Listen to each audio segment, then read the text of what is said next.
হরকতের বামে নুনে বা মিমে তাসদীদ হইলে গুন্না করিয়া পড়িতে হয়। ইহাকে ওয়াজিব গুন্না বলে। যেমন ইন্না ইন্না কুন্না কুন্না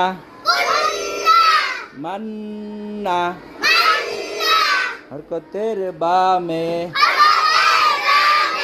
নুনে বা মিমে তাসদীদ হইলে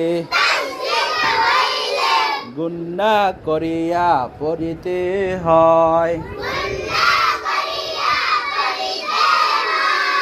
যেমন ইন্না